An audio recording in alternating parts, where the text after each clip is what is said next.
Hello students, welcome to our YouTube channel theory of mathematics by एलकेएस।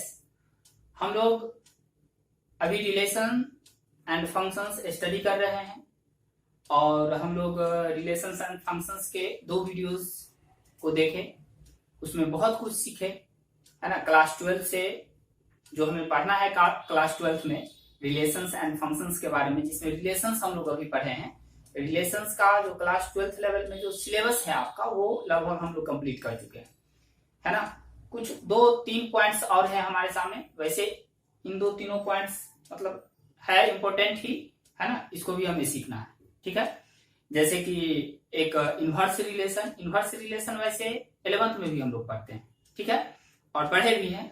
फिर एक point है हमारा कॉन्ग्रुएंस मॉडुलो एम, और फिर है एक इक्विवेलेंस क्लास। ये 3 चीज हमारा छूटा हुआ है जो आज के वीडियो में हम लोग करने जा रहे हैं। बहुत ही यदि कॉम्पिटिटिव एग्जाम की दृष्टि से देखें, जैसे कि इंजीनियरिंग एंट्रेंस का एग्जाम, चाहे आप जीमेंस या एडवांस वगैरह ले लीजिए, तो उसके लिए बहुत इंपॉर्टेंट हो जाता है, खास करके congruence modulo m and equivalence classes, ठीक है। हम लोग उन चीजों को आज सीखने जा रहे हैं और एंट्रेंस एग्जाम की दृष्टि से बहुत बहुत बहुत इंपॉर्टेंट है। आप इसको बहुत ध्यान से देखेंगे, ठीक। चलिए हम लोग स्टार्ट करने जा रहे हैं। सबसे पहले हमारा क्या है, पहला टॉपिक आज का इनवर्स रिलेशन। आज का पहला टॉपिक हमारा है इनवर्स रिलेशन, ठीक है ना। इनवर्स रिलेशन क्या किसे कहेंगे हम लोग, ठीक। तो सबसे पहले हम लोग इसको डिफाइन करने जा रहे हैं, फिर एग्जांपल लेंगे, सीखेंगे इन चीजों को। ध्यान से देखिएगा। Let R be a relation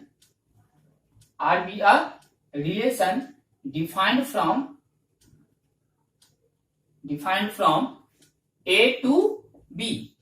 हम लोग सपोज किए कि R एक रिलेशन है जो A से B में डिफाइंड है ना। Then a relation denoted by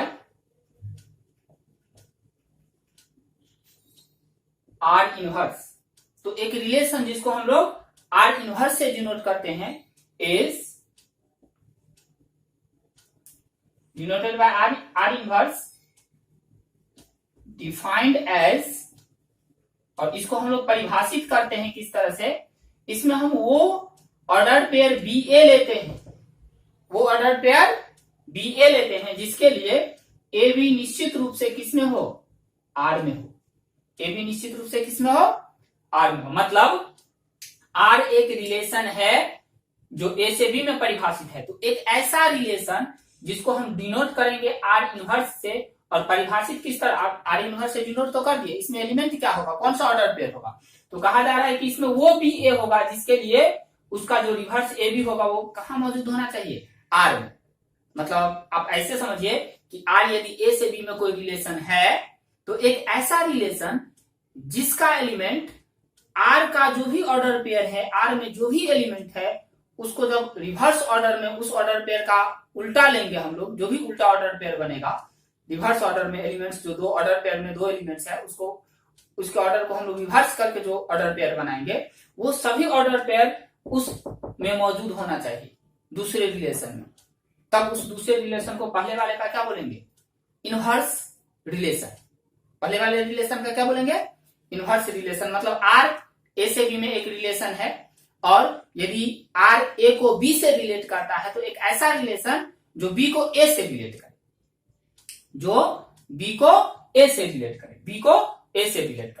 R यदि A को B से रिलेट करता है, तो एक ऐसा रिलेशन जो B को A से रिलेट करे, उसे हम लोग क्या बोलेंगे, inverse relation of relation R का इनवर्स रिलेशन कहलाएगा। क्लियर है। Is called inverse relation of R। Clear है। डिनोटेड बाय पहले हम लोग कर चुके हैं, इस तरह से डिनोट करते हैं, है ना। एग्जांपल से समझिए इसको। जैसे कि एग्जांपल ये हम लोग A ले लेते हैं 1 2 3, और B ले लेते हैं A B। R एक रिलेशन है जो 1 को A से रिलेट करता है, 2 को B से रिलेट करता है, और 2 को A से भी रिलेट करता है, ठीक है। तो एक ऐसा रिलेशन है ना जो बी से ए में डिफाइंड हो और ए को 1 से रिलेट करे, बी को 2 से रिलेट करे और ए को भी 2 से, बी से ए में बी के एलिमेंट को ए के एलिमेंट से जोड़े, जिसमें ए को 1 से, बी को 2 से और ए को भी 2 से रिलेट करे। ठीक, मतलब आर में जो ऑर्डर पेयर लिए है ना, उन्हीं ऑर्डर पेयर को रिवर्स ऑर्डर में बना करके जो ऑर्डर पेयर हमारे पास आएगा, उन ऑर्डर पेयर के जो भी हमारा क्या है, ये फर्स्ट कंपोनेंट, सेकंड कंपोनेंट, उसका ऑर्डर चेंज करके जो नया ऑर्डर पेयर बनाएंगे, वो सभी ऑर्डर पेयर इसमें क्या आर इनवर्स में मौजूद होना चाहिए।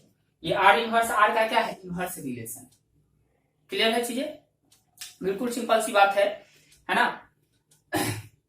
यदि आर ए से बी में रिलेशन डिफाइंड है, एक एलिमेंट को बी के एलिमेंट से जोड़ता है, तो एक ऐसा रिलेशन जो बी के एलिमेंट को ए के एलिमेंट से जोड़े, और आर जिस, जैसे कि 1 को ए से जोड़ा तो उसका जो इनवर्स होगा वो ए को किससे जोड़ेगा, 1 से जोड़ेगा। ठीक, इसमें आप गौर से देखिएगा तो जो नोट करने वाली जो पॉइंट है, रेंज जो डोमेन जो होगा आर का, डोमेन ऑफ आर, ये बराबर हो जाएगा क्या, रेंज ऑफ आर के, आर इनवर्स के। ठीक, डोमेन क्या होता है रिलेशन का, रिलेशन में जितने भी ऑर्डर पेयर आते हैं उसके फर्स्ट कंपोनेंट का सेट डोमेन हो जाता है। मतलब 1 2 का सेट क्या हो जाएगा, फर्स्ट कंपोनेंट 1 और 2 है तो आर का डोमेन हो जाएगा। और इसमें देखिएगा तो सेकेंड कंपोनेंट है 1 और 2, और सेकेंड कंपोनेंट का सेट रेंज होता है। तो आर इनवर्स का जो सेकेंड, आर इनवर्स में जो भी ऑर्डर पेयर है उसका सेकेंड कंपोनेंट क्या है, 1 2, तो आर इनवर्स का रेंज हो जाएगा 1 2। तो वही लिखे हैं, डोमेन ऑफ आर इक्वल होता है रेंज ऑफ आर इनवर्स के, पहला पॉइंट। दूसरा पॉइंट, रेंज ऑफ आर ये इक्वल हो जाता है डोमेन ऑफ आर इनवर्स के, डोमेन ऑफ आर इनवर्स के। क्लियर है?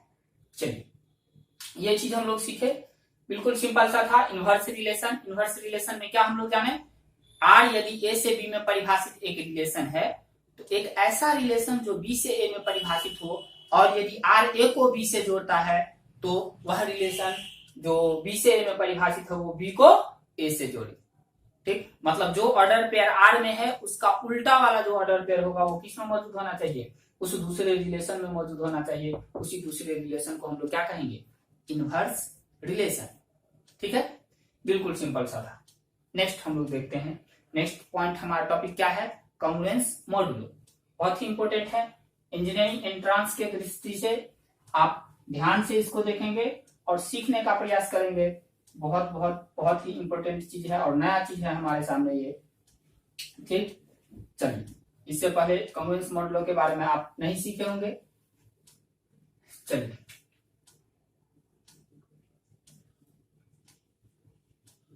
कांग्रुएंस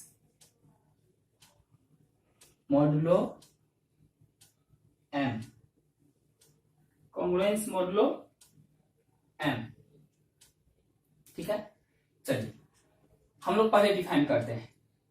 late A and B are any two integers and m be a positive integer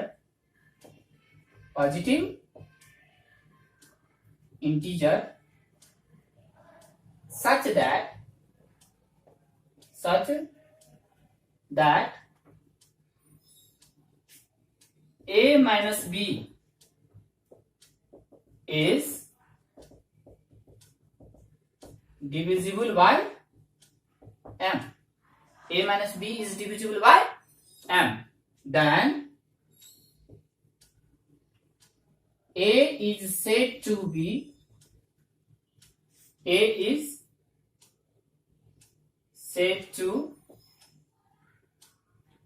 congruent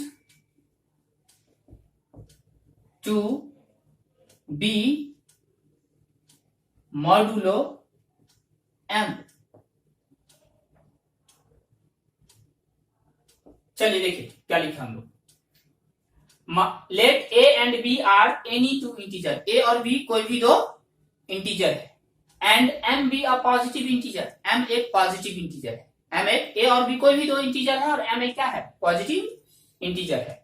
और ये इस तरह से है कि a minus B is divisible by m, a minus B is divisible by m, a minus B M से विभाजित है, पूरा पूरा कट रहा है, ठीक है। देन तब हम कहेंगे कि a क्या है, b के कॉन्ग्रुएंट है मॉडुलो m, a b के कॉन्ग्रुएंट है modulo m, it is denoted bye, it is denoted by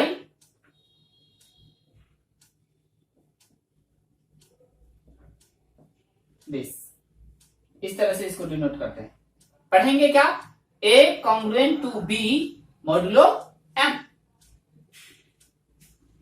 जोड़ते हैं, and is read as a congruent to b modulo m,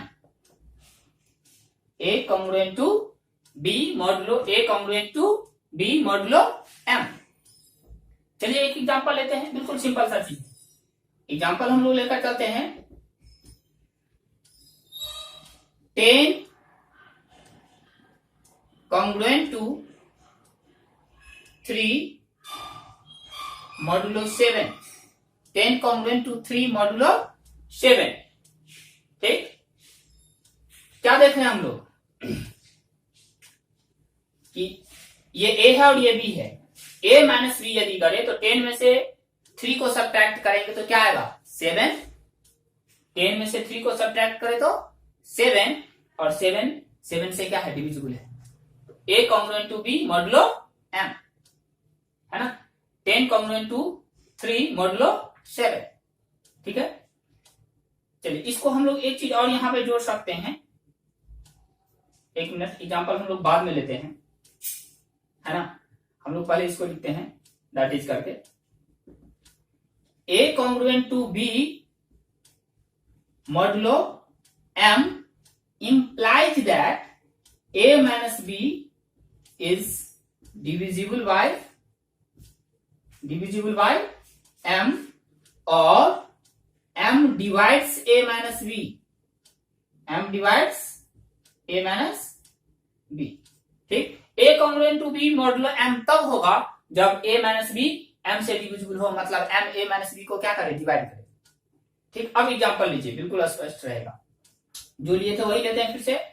क्या लिए थे, 10 congruent to b, है ना, 10 congruent to 3 modulo 7, है ना, क्यों, since 10 minus 3 is divisible by 7, 10 minus 3 7 से डिविजिबल है, a माइनस b जिस पॉजिटिव इंटीजर से डिविजिबल होगा m से, तो हम बोलेंगे कि a congruent to b है modulo m, a congruent to b modulo m।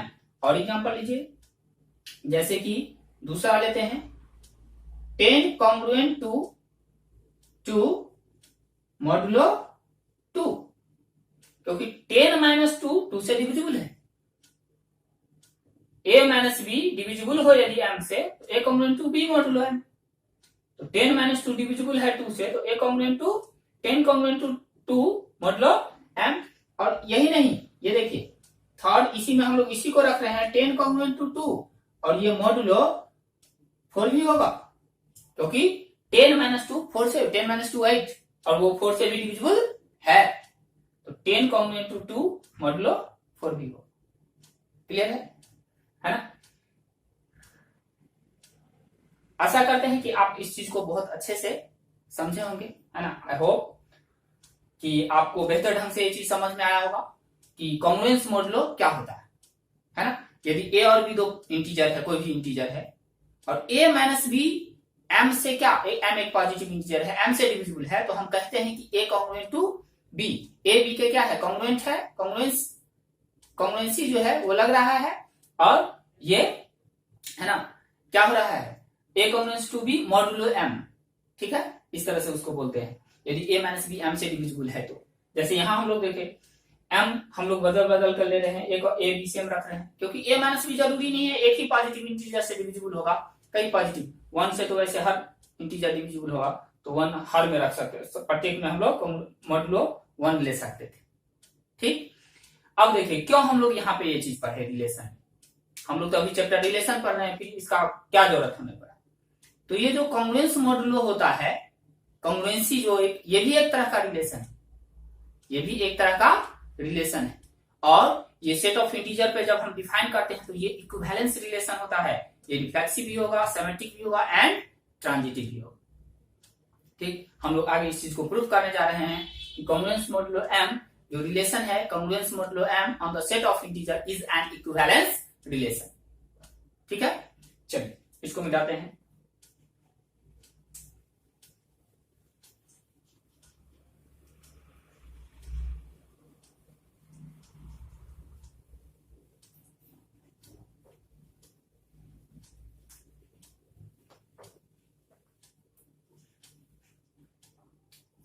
एक हम लोग क्वेश्चन लेकर चलते हैं, सो that the relation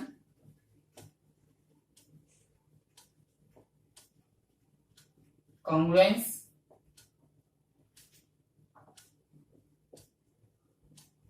modulo m defined on the set of integers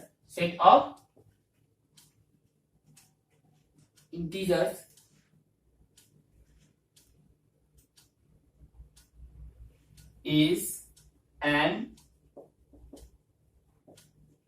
equivalence relation। ठीक है, so that the relation congruence modulo m, relation का नाम है कॉन्ग्रुएंस मॉडुलो m, मतलब a b से तभी रिलेटेड होगा जब a congruent to b modulo m हो, मतलब a माइनस b m से क्या हो, डिविजिबल हो, a माइनस b m से डिविजिबल। ठीक है, लिख रहे हैं हम लोग उस चीज को उस फॉर्म में जब हम लोग सॉल्व करने जा रहे हैं तो। ठीक है, कहां डिफाइन है ये, सेट ऑफ इंटीजर्स पे, है ना। प्रूव करना है कि ये एक इक्विवेलेंस रिलेशन है, मतलब रिफ्लेक्सिव भी दिखलाना है, सिमेट्रिक भी दिखलाना है और ट्रांजिटिव भी दिखलाना है। चलिए सॉल्यूशन में सबसे पहले हमारे पास z क्या है, सेट ऑफ इंटीजर्स, z या i से लिखिए, इसको डिनोट कीजिए। r कह रहा है इसमें वही a b होगा जिसके लिए a कॉन्ग्रुएंट टू b और मॉडुलो m हो, लैंग्वेज में लिखा हुआ है कॉन्ग्रुएंस मॉडुलो m। ठीक, r में आप वही a b दो इंटीजर ले सकते हैं। यहाँ पे देख लीजिए कि a और b क्या है, इंटीजर है। a और b किसका एलिमेंट है, z का। ठीक है, तो z का दो एलिमेंट तभी जुड़ेगा इस r के द्वारा जब a और b, जब a कॉन्ग्रुएंट हो b के मॉडुलो m, मतलब a माइनस b डिविजिबल हो m से, a माइनस b डिविजिबल हो m से। तो चलिए हम लोग अब रिफ्लेक्सिव चेक करते हैं। सबसे पहला हम लोग क्या चेक करते हैं,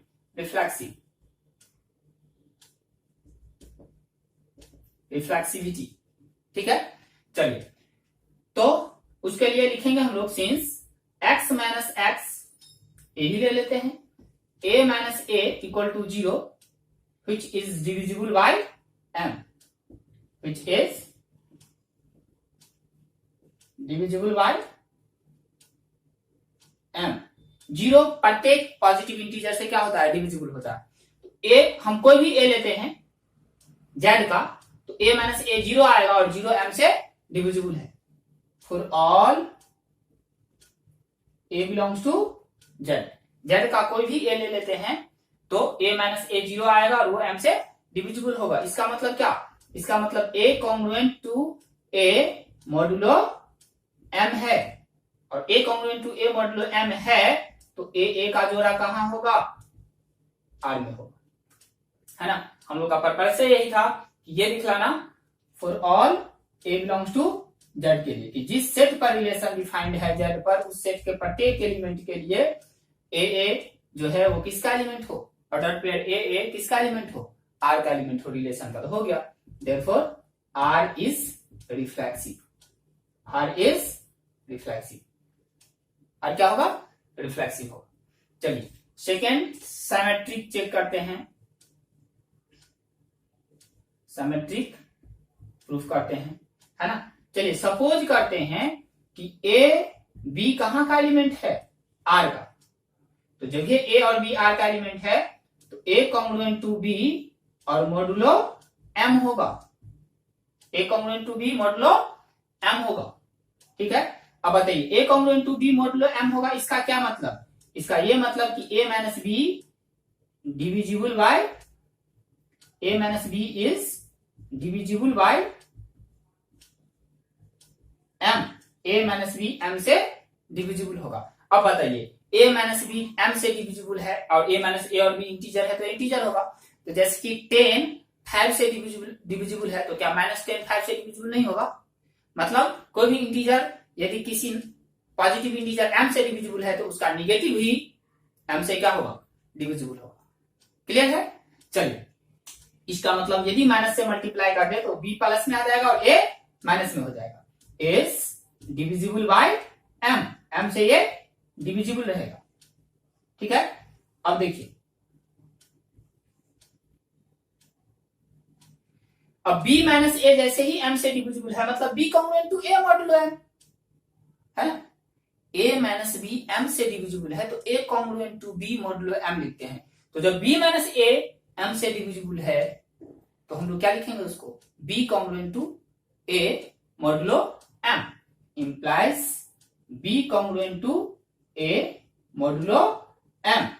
और जब ये b congruent to a modulo m है तो b a का जोड़ा कहां होगा, ऑर्डर पेयर r में होगा। हम लोग क्या सपोज करके चले थे कि a कॉमा b जो ऑर्डर पेयर है वो r का एलिमेंट है। फाइनली क्या दिखला है, b कॉमा a भी r का एलिमेंट होगा। इसका मतलब जब भी आप कोई भी order pair a b x y लेते हैं तो उसके लिए b a y x कहां आ रहा है, r में, मतलब r क्या है, सिमेट्रिक है ना। therefore r is a symmetric relation, symmetric relation। चलिए ट्रांजिटिविटी प्रूफ करते हैं इसके लिए हम लोग। क्लियर है ये चीज, रिफ्लेक्सिव सिमेट्रिक ट्रांजिटिविटी प्रूफ करते हैं।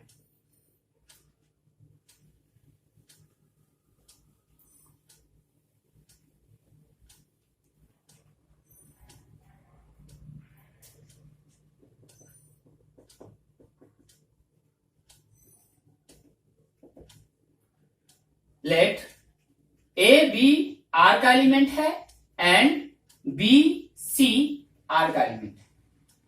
ठीक है ना, order pair a b and order pair b c किसका एलिमेंट है, आर का। अब हमारा पर्पस है दिखलाना कि ए सी कहां होगा, आर में होगा। तो अब ये बताइए पहले, जब ए बी आर का एलिमेंट है इसका मतलब A congruent to B modulo M होगा, क्योंकि रिलेशन डिफाइंड ही इसी तरह से है, कॉन्ग्रुएंस मॉडुलो एम। ठीक है, एंड यहां बी सी आर का एलिमेंट है मतलब B congruent to C modulo M होगा, B congruent to C modulo M होगा। अब A congruent to B modulo M है तो कॉन्ग्रुएंस मॉडुलो एम हम लोग क्या डिफाइन किए थे कि A minus B is divisible by M, divisible by M है ना। एंड इसी प्रकार से B congruent to C modulo M है, इसका क्या मतलब, b minus C divisible by m, b minus C is divisible by m।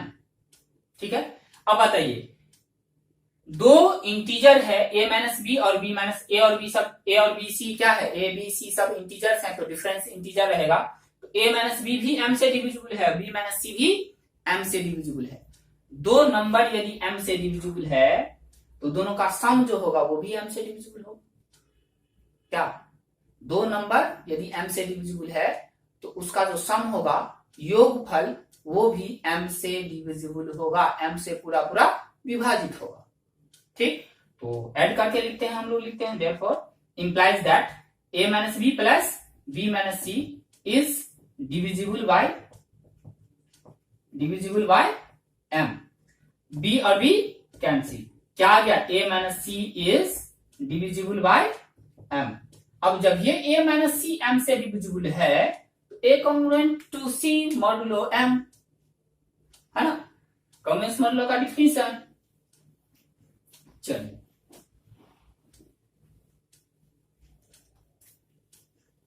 ये a माइनस सी m से डिविजिबल है, implies that a congruent to c modulo m। ठीक है, और जब ये a congruent to c modulo m है तो निश्चित रूप से AC ऑर्डर पेयर कहां होगा, R में होगा। कहां होगा, R में। therefore R is transitive, R is transitive relation, है ना। हम लोग क्या दिखला दिए कि R जो हमारा है किस तरह से डिफाइंड है, कॉन्ग्रुएंस मॉडुलो M। यह रिलेशन रिफ्लेक्सिव भी है, सिमेट्रिक भी है एंड ट्रांजिटिव भी है। ठीक है, thus R is reflexive, symmetric as well as transitive, as well as transitive relation. Hence, R is an equivalence relation। R एक क्या है, इक्विवेलेंस रिलेशन है। तो इसीलिए कॉन्ग्रुएंस मॉडुलो को हम स्टडी करते हैं। हम ध्यान रखेंगे कि कॉन्ग्रुएंस मॉडुलो एक इक्विवेलेंस रिलेशन होता है। ठीक है, हम लोग क्या क्या चीज देखे, inverse relation and congruence modulo M। ठीक है स्टूडेंट्स, आप अभी आगे हमारा एक टॉपिक और है, हम पढ़ाएंगे अभी, उसको कंप्लीट करेंगे आज। और आप यदि वीडियो पे नए हैं तो चैनल को सब्सक्राइब करें, बेल आइकन को प्रेस करें ताकि आने वाले सभी वीडियोज का आपको नोटिफिकेशन मिलता रहे। आप लाइक एंड कमेंट अवश्य करें, आप कमेंट करते हैं तो थोड़ा मोटिवेशन मिलता है मुझे, और हम वीडियो आपको कंटिन्यू देते रहेंगे। ठीक, तो निश्चित रूप से कमेंट करें, समझ में आ रहा है तो ठीक। और आई होप आपको बहुत बेहतर ढंग से समझ में आ रहा होगा। ठीक, आप यदि वीडियो को गौर से देखें तो हम प्रयास करते हैं कि आपको ज्यादा से ज्यादा चीज स्पष्ट हो और बेहतर ढंग से समझ में आए। ठीक है, आप यदि कमेंट करते हैं, लाइक करते हैं तो निश्चित रूप से हम मोटिवेटेड होते हैं इससे, और आपको वीडियो कंटिन्यू बना करके देंगे। ठीक, चलिए नेक्स्ट हम लोग देखने जा रहे हैं इक्विवेलेंस क्लासेस, इक्विवेलेंस क्लास। चलिए,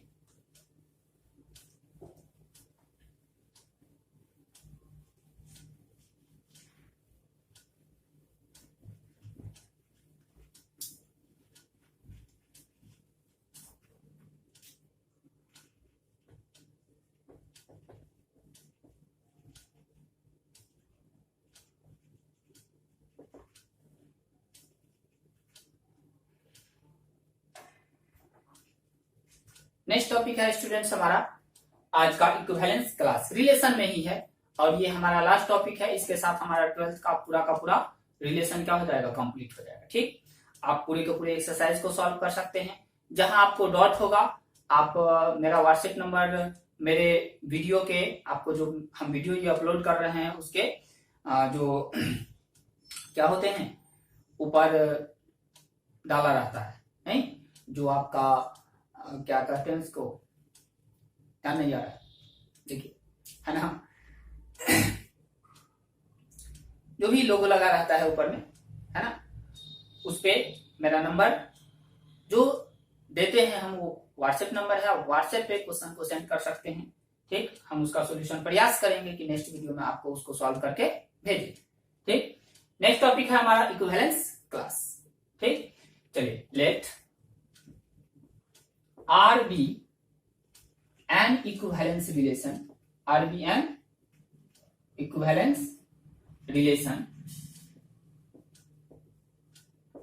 defined on a set A, and A is an element of set A, then the set of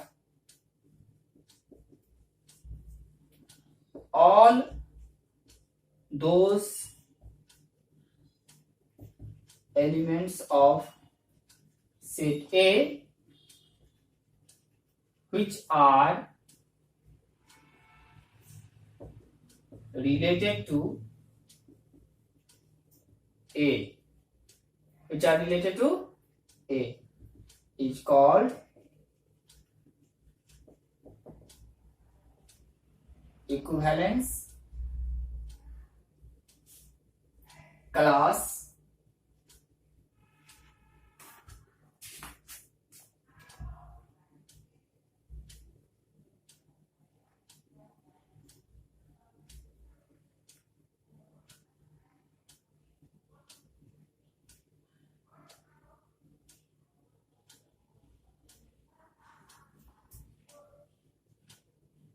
is called an equivalence class. It's called an equivalence class containing A. It's called an equivalence class containing A. It is denoted by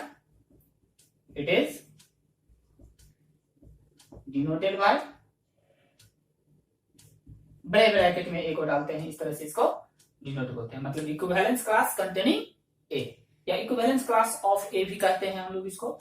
ठीक, सुनिए फिर से एक बार, समझिए इसको क्या है। Let R be an equivalence relation defined on a set A। R एक इक्विवेलेंस रिलेशन है जो सेट A पर परिभाषित है, ठीक है, सेट A पर डिफाइंड है। And small a is an element of set A। Set A का A एक क्या है, element. Then the set of all those elements of set A, तो सेट A का वो सभी एलिमेंट्स का सेट, उन सभी एलिमेंट्स का set which are related to A, जो A से क्या है, रिलेटेड है, ठीक है, is called an equivalence class containing A। क्या कहलाता है, इक्विवेलेंस क्लास जो A को कंटेन करता है, ठीक है। क्या डिफाइन किया हम लोग कि R यदि एक इक्विवेलेंस रिलेशन है सेट A पर, ठीक है, और सेट A का स्मॉल a एक एलिमेंट है, तो फिर से सेट A के उन सभी एलिमेंट्स का सेट जो उस स्मॉल a से रिलेटेड हो R के अंतर्गत, इक्विवेलेंस कहलाता है उस एलिमेंट, इक्विवेलेंस क्लास कहलाता है जो उस एलिमेंट को कंटेन करता है, ठीक है ना। चलिए एग्जांपल लेते हैं और स्पष्ट होगा ये चीज। एग्जांपल लेते हैं, जैसे कि हम लोग A ले लिए 1 2 3, क्लियर है, और R एक रिलेशन ले रहे हैं जिसमें हम लोग ये 1 1 ले लिए, 2 2 ले लिए, 3 3 ले लिए, 1 2 ले लिए, 2 1 ले लिए, ठीक है। चलिए अब देखिए, A सेट है जिसका एलिमेंट 1 2 एंड 3 है। R एक रिलेशन है जिसमें 1 1 का ऑर्डर पेयर, 2 2 का ऑर्डर पेयर, 3 3 का, 1 2 का एंड 2 1 का ऑर्डर पेयर मौजूद है। ठीक, क्या देख रहे हैं, 1 1 2 2 3 3, मतलब A का प्रत्येक एलिमेंट अपने आप से रिलेटेड है, रिफ्लेक्सिव होगा ही होगा, है ना। अब इसका तो सिमेट्रिसिटी के लिए उल्टा देखना है प्रत्येक ऑर्डर पेयर का, तो इसका उल्टा चेक करने की आवश्यकता नहीं है क्योंकि खुद ही हो रहा है, 1 1 का उल्टा 1 1। ठीक, इसका चेक कीजिए, 1 2 का उल्टा 2 1 मौजूद है, 2 1 का उल्टा 1 2 मौजूद है, मतलब प्रत्येक XY के लिए Y एक्सिस में मौजूद है, अतः ये सिमेट्रिक भी है। ट्रांजिटिविटी चेक कीजिए इसका, तो इस XY के लिए, है ना, यदि इसे हम लोग XY सपोज करते हैं, XY, Y मतलब 1 को Y बोल रहे हैं, तो YZ, है ना, 1 से स्टार्ट होने वाला YZ हो गया, YZ, Z2 हो गया, तो XY YZ, तो XZ जो होगा वो क्या होगा, 1 and 2, क्या, और XZ का ऑर्डर पेयर क्या होना चाहिए, 1 2, तो 1 2 तो ये खुद है, हो गया। इस XY और YZ के लिए हमें XZ भी मिला, 1 से शुरू होने वाला और कोई नहीं है, तो चलिए अब दूसरा XY YZ ढूंढते हैं। इस XY के लिए 2 से स्टार्ट होने वाला ये एलिमेंट है XY YZ, तो XZ क्या होगा, 2 1, XZ 2 1, 2 1 ये खुद है, हो गया। अब इस XY के लिए 2 से शुरू होने वाला कोई नहीं है, तो इस XY और YZ के लिए भी हमें XZ मिला। चलिए अब हम लोग इस XY के लिए ढूंढते हैं, तो XY Y3 है, 3 से स्टार्ट होने वाला अगर कोई ऑर्डर पेयर नहीं है, तो YZ नहीं है, तो YZ नहीं है तो XZ ढूंढने की आवश्यकता नहीं है, ठीक है। चलिए अब इसे XY सपोज करके चलते हैं, हम लोग इसे XY सपोज करके चलते हैं, तो 2 से स्टार्ट होने वाला ये है और 2 से स्टार्ट होने वाला ये भी है, तो चलिए XY YZ, तो XZ क्या होगा, 1 1 मौजूद है, और यदि हम XY और YZ इसे लेते हैं YZ, है ना, तो X और Z मतलब 1 और 2, तो 1 2 ये खुद है ना। तो दोनों एक्स वाई और वाई जेड के लिए क्या मिला हमें, एक्स जेड मिला। उसी प्रकार से जब इसे एक्स वाई लेते हैं तो 1 से स्टार्ट होने वाला ये है एक्स वाई वाई जेड, ठीक है, एक्स वाई वाई जेड, तो एक्स जेड क्या होगा 2 2 2 2 मौजूद है। अब 1 से स्टार्ट होने वाला ये भी है एक्स वाई वाई जेड, तो एक्स और जेड मतलब 2 1 2 1 वो खुद है, 2 1 ये लास्ट वाला एलिमेंट खुद है। मतलब इस रिलेशन में हम लोग क्या देख रहे हैं, प्रत्येक एलिमेंट अपने आप से जुड़ा है, प्रत्येक ऑर्डर पेयर एक्स वाई के लिए वाई एक्स भी मौजूद है, प्रत्येक ऑर्डर पेयर एक्स वाई और वाई जेड के लिए एक्स जेड भी मौजूद है। मतलब रिफ्लेक्सिव, सिमेट्रिक, ट्रांजिटिव तीनों कंडीशन को सेटिस्फाई किया, मतलब ये रिफ्लेक्सिव, सिमेट्रिक और ट्रांजिटिव तीनों, ठीक, मतलब इक्विवेलेंस रिलेशन है। डायरेक्ट हम लोग लिखेंगे, यहाँ पर डिटेल करने की आवश्यकता नहीं है क्योंकि हमारा पर्पस है इक्विवेलेंस क्लास को समझना, तो उसके लिए इक्विवेलेंस रिलेशन हम लोग लेकर चले हैं और समझाएं कि कैसे इक्विवेलेंस रिलेशन है। Clearly R is an equivalence relation, R एक इक्विवेलेंस रिलेशन है ऑन ए,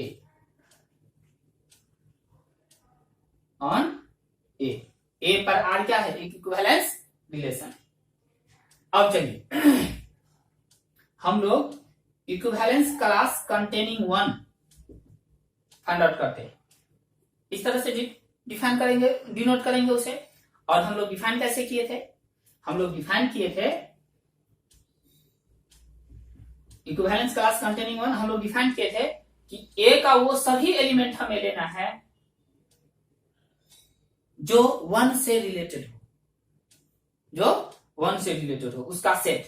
तो 1 से कौन रिलेटेड, 1 से 1 रिलेटेड है और 1 से 2 रिलेटेड, मतलब 1 भी 1 से रिलेटेड है और 2 1 से रिलेटेड है। तो इसमें क्या आ जाएगा, 1 और 2 का सेट, 1 और 2 का सेट। फिर equivalence class containing 2, equivalence class containing 2, तो 2 से कौन कौन रिलेटेड है, 2 से 2 रिलेटेड है और 2 से 1, मतलब 1 और 2, 1 और 2। अब equivalence class containing 3, equivalence class containing 3, 3 से कौन कौन रिलेटेड है, तो सिर्फ और सिर्फ 3, तो 3 का सेट। क्लियर है, 3 से सिर्फ 3 रिलेटेड है ना। तो ये हम लोग 1 का इक्विवेलेंस क्लास लिखे, 2 का लिखे और 3 का लिखे, 3 ही एलिमेंट की था, है ना, तीनों एलिमेंट का इक्विवेलेंस क्लास लिखे। ठीक, हम लोग क्या खासियत देख रहे हैं, ये दोनों इक्विवेलेंस 1 और 2 का जो इक्विवेलेंस क्लास है वो इक्वल है, और जो 3 का इक्विवेलेंस क्लास है वो इससे बिल्कुल अलग है। मतलब इन दोनों में यदि हम, ये दोनों इक्वल हो गया, और इन दोनों में मतलब 1 और 3 के इक्विवेलेंस क्लास की बात करें तो ये डिसजॉइंट है, कोई भी एलिमेंट कॉमन नहीं है। 2 और 3 के इक्विवेलेंस क्लास की बात करें तो डिसजॉइंट है, कोई भी एलिमेंट कॉमन नहीं है। ठीक, फिर तीनों जो एलिमेंट्स है उसके इक्विवेलेंस क्लास का यूनियन करे तो 1 2 तो है ही, साथ में 3, 1 2 3 आ जाएगा, पूरा का पूरा ए आ जाएगा, पूरा का पूरा क्या आ जाएगा, ए आ जाएगा। ठीक, तो हम क्या देख रहे हैं कि इक्विवेलेंस क्लासेस जो सेट होता है ए के एलिमेंट्स का, है ना, तो ये सेट्स ऐसे सेट्स हैं जो प्रत्येक जो है क्या है, प्रत्येक सेट्स, मतलब सेट्स को यदि कंपेयर करें तो या तो वो इक्वल है, दो सेट्स को यदि कंपेयर करें तो या तो वो इक्वल है या डिसजॉइंट। साथ ही सबका यदि हम यूनियन निकालते हैं तो पहले वाले सेट के इक्वल आता है, जो ओरिजिनल सेट है जिस पर रिलेशन डिफाइंड है उस पे उसके इक्वल आता है।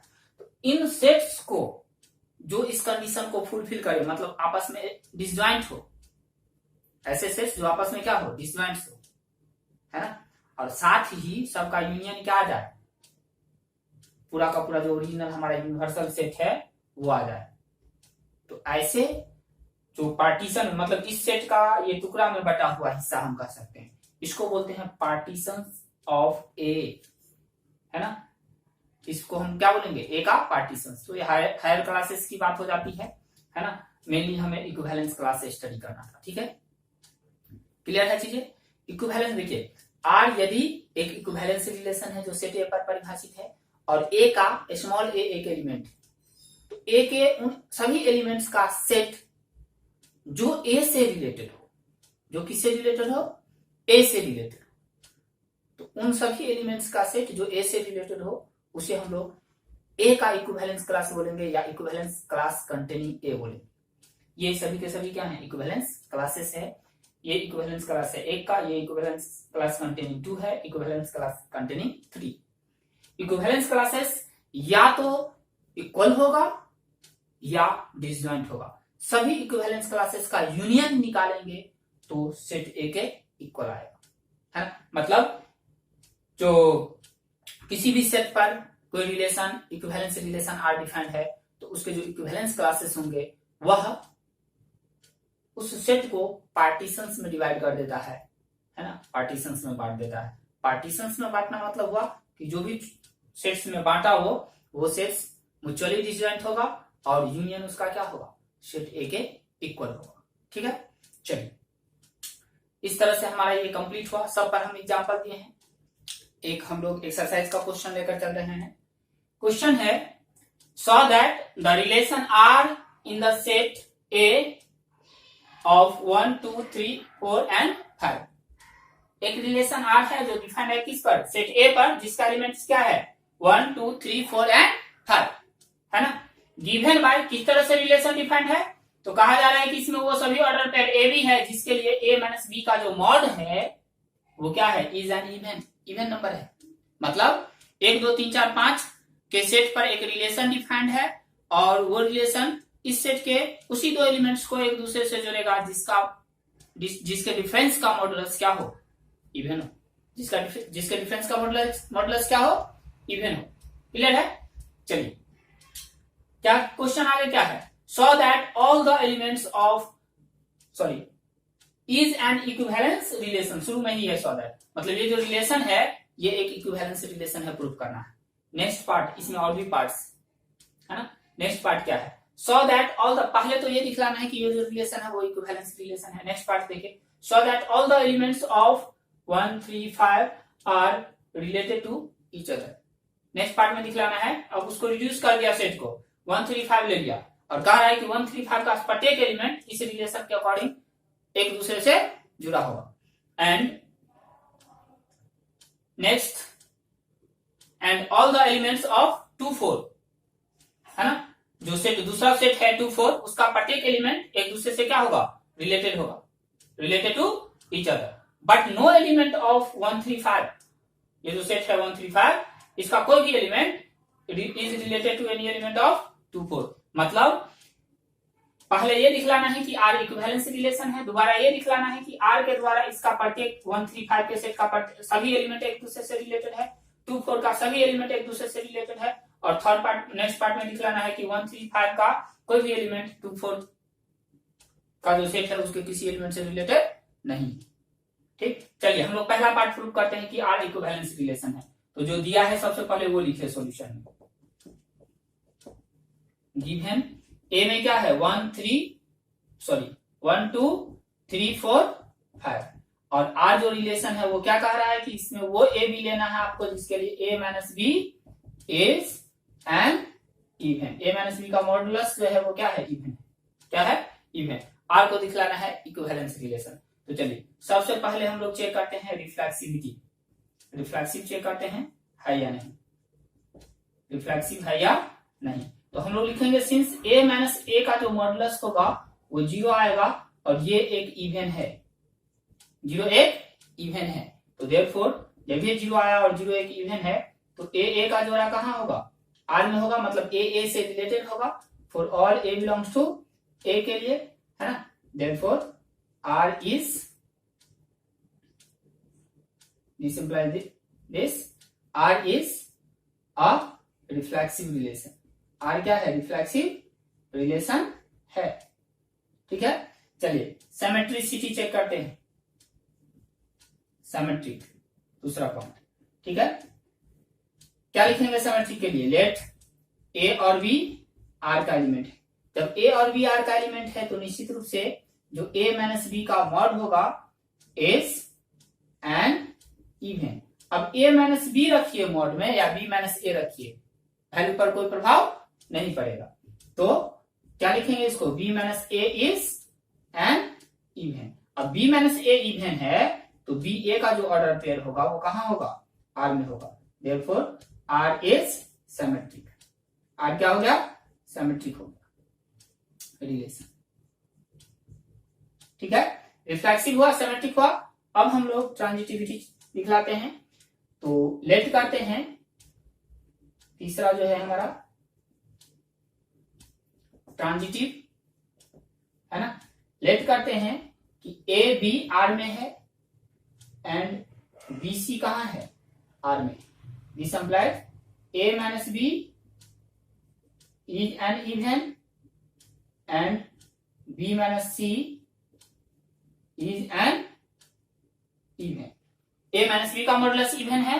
जब ये ए और बी हम लोग आर का एलिमेंट ले रहे हैं तो यहां क्या कहा गया है रूल में, कि वही ए बी आर में होगा जिसके लिए ए माइनस बी क्या हो, इवन हो। ए माइनस बी क्या हो, इवन हो। और यहाँ पे हम लोग क्या देख रहे हैं, जब हम सपोज कर ले लिए कि ए बी आर में है तो निश्चित रूप से ए माइनस बी इवन होगा। जब हम ले लिए कि बी सी आर का एलिमेंट है ऑर्डर पेयर बी सी, तो बी माइनस सी का मॉडुलस क्या होगा, इवन होगा, है ना। अब बताइए, दो नंबर का मॉडुलस इवन है अलग अलग, है ना। तो दोनों नंबर्स को ऐड करेंगे, वो भी क्या, दो नंबर्स का मॉडुलस इवन है मतलब दोनों नंबर इवन है ना। मॉडुलस सिर्फ पॉजिटिव बनाने का काम करता है ना। तो दोनों नंबर इवन है, दोनों नंबर को ऐड करेंगे तो वो भी क्या होगा, इवन होगा, सम होगा। ठीक है, दिस एम्प्लाइज, और ऐड करेंगे तो सम होगा, उसका मॉडुलस भी सम में रहेगा। A minus B plus B minus C, दोनों को ऐड कर दिए तो उसका मॉडुलस जो होगा वो इवन रहेगा। ठीक, अब यहां से बी और बी जैसे ही कटा तो ए माइनस सी क्या आ गया, इज एन इवन, है ना। तो यहां से ए सी किस में होगा ऑर्डर पेयर, ए सी आर में। हम लोग ए बी सपोज करके चले आर का एलिमेंट है, बी सी सपोज करके चले आर का एलिमेंट। फाइनली प्रोसेस से हम लोग क्या दिखला दिए कि ए सी कहां है, आर में। Therefore R is and R is a transitive relation, R is a transitive relation. Clear है।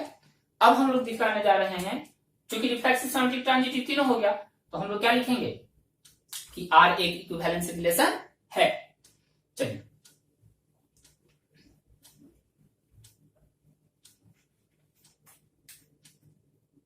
सिंस सॉल्यूशन में हम लोग लिख रहे हैं R is reflexive, symmetric as well as transitive,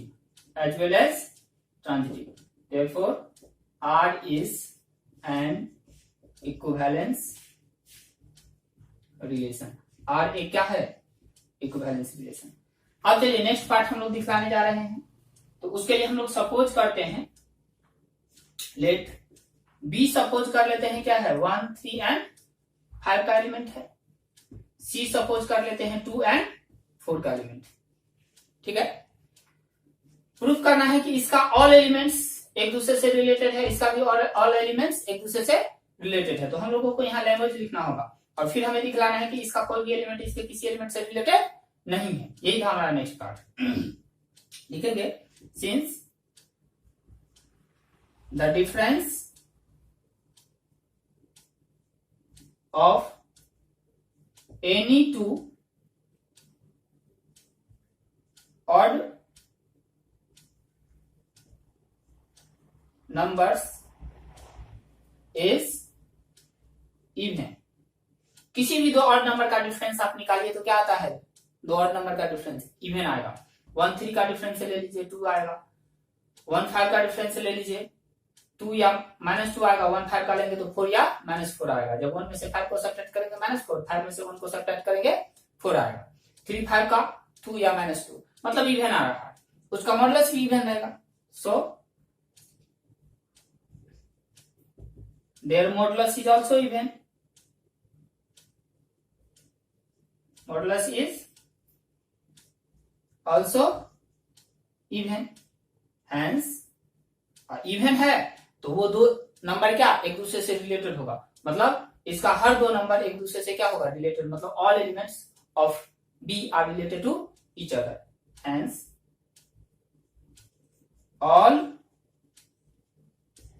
elements of B are related to each other. Clear है? Solution वाला part है ना। क्या हम लोग लिखे, जो दो सेट फिर से दो पार्ट में डिवाइड किया 1 3 5 एंड 2 4, तो 1 3 5 के सेट को हम लोग बी सपोज कर लिया और 2 4 के सेट को हम लोग सी सपोज कर लिए। बी में क्या है, सिर्फ ऑड नंबर्स, और किसी भी दो ऑड नंबर्स का मॉडुलस हम लोग लैंग्वेज लिखे हैं, the difference of any two odd numbers is even, so there modulus is also even. उसका मॉडुलस भी क्या रहेगा, इवन। और मॉडुलस जब इवन है तो हमारा रिलेशन क्या कह रहा है कि इसमें वही ऑर्डर पेयर होगा ए बी, जिसके लिए ए माइनस बी का मॉडुलस क्या होगा, इवन। मतलब इसका कोई भी दो नंबर लेते हैं तो उसका मॉडुलस क्या, उसके डिफरेंस का मॉडुलस क्या आएगा, इवन आएगा। और इवन आएगा मतलब वो दो नंबर आपस में रिलेटेड होगा, मतलब इसका हर एलिमेंट, सारा एलिमेंट एक दूसरे से रिलेटेड होगा। इसी प्रकार से दो इवन, इसमें सभी के सभी इवन है ना, सभी के सभी इवन है। तो कोई भी दो इवन नंबर का डिफरेंस इवन होता है ना। तो इसका कोई भी दो एलिमेंट लेते हैं तो डिफरेंस इवन होगा, उसका मॉडुलस भी इवन रहेगा, मतलब इसका हर दो नंबर आपस में क्या होगा, रिलेटेड रहेगा, मतलब इसका सारा एलिमेंट एक दूसरे से रिलेटेड है। इसी प्रकार से लैंग्वेज डालना है यहां भी।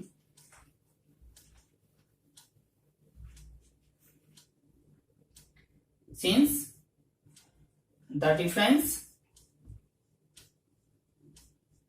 Of any two even number is even, so there modulus, इसीलिए उसका मॉडुलस भी होगा even. Hence all the elements of C, क्योंकि इवन है सी का सारा एलिमेंट, तो उसका डिफरेंस भी, दोनों का डिफरेंस क्या रहेगा, इवन ही रहेगा। All the elements of C are related to each other. Last वाले में हमें लैंग्वेज पूरा लिखना पड़ा। चलिए नेक्स्ट, अब दिखलाना है कि बी का कोई भी एलिमेंट सी के किसी एलिमेंट से रिलेटेड नहीं होगा। तो इसमें ऑड है और इसमें इवन है। एक ऑड और एक इवन का जो डिफरेंस होता है, एक ऑड और एक इवन का जो डिफरेंस होता है वो ऑड होता है। 1 में से 2 को सब्ट्रैक्ट कीजिए तो क्या आएगा, -1। 1 में से 4 को सब्ट्रैक्ट कीजिए तो -3। 3 में से 2 को सब्ट्रैक्ट कीजिए 1, 3 में से 4 को सब्ट्रैक्ट कीजिए -1, मतलब -1 1 3 वगैरह आ रहा है, ऑड है। ठीक, तो लिखेंगे हम लोग फिर से, since the difference of an odd number and an even number is odd, so there modulus, अतः इसका मॉडुलस भी क्या रहेगा,